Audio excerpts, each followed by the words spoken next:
एक छोटे से गांव के पास में एक महात्मा रहते थे। उनके साथ उनका एक शिष्य भी रहता था। महात्मा बहुत दूर दूर के शहरों और गांवों में सबकी परेशानी के समाधान के लिए प्रसिद्ध थे। सभी महात्मा के पास अपनी समस्याओं को लेकर आते थे।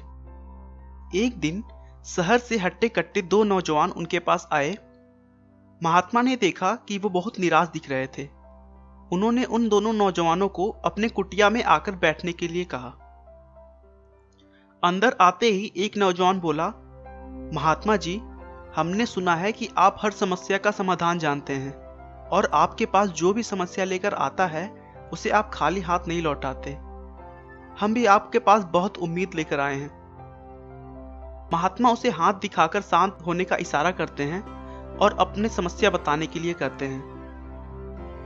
तब दूसरा नौजवान बोल पड़ता है, महात्मा जी, बात ऐसी है कि हम लोग जिस शहर में रहते हैं वहाँ के इलाके में बहुत अफरा तफरी का माहौल है।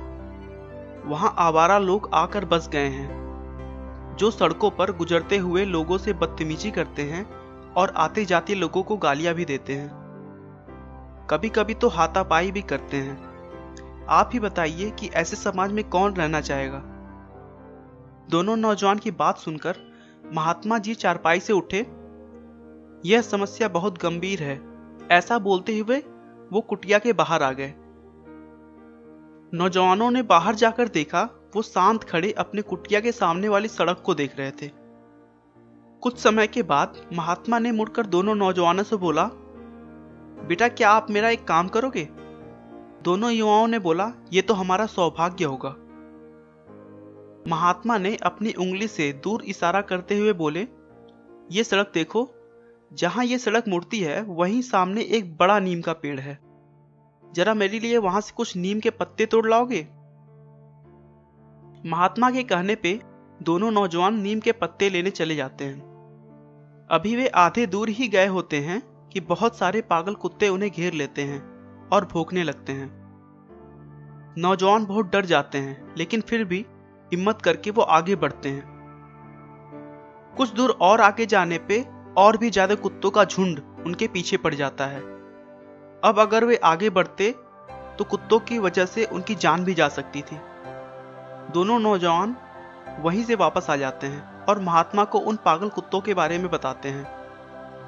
महात्मा बिना कुछ बोले अंदर से अपने शिष्य को बुलाते हैं और उसे नीम के पत्ते तोड़कर लाने के लिए कहते हैं। उसी रास्ते से उनका शिष्य भी उस पेड़ पर जाकर तुरंत ही नीम की पत्ती तोड़कर ला देता है।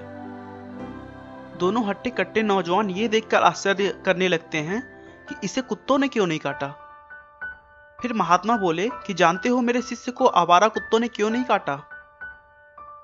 क्योंकि वो अंधा है। आंखें ना होने की वजह से ये फिजूल की चीजों पे ध्यान नहीं देता और केवल अपने काम से मतलब रखता है। महात्मा ने कहा कि जीवन में एक बात हमेशा याद रखना बेटा, कि जिस फिजूल की चीज पर तुम सबसे ज्यादा ध्यान दोगे वह चीज तुम्हें उतनी ही काटेगी।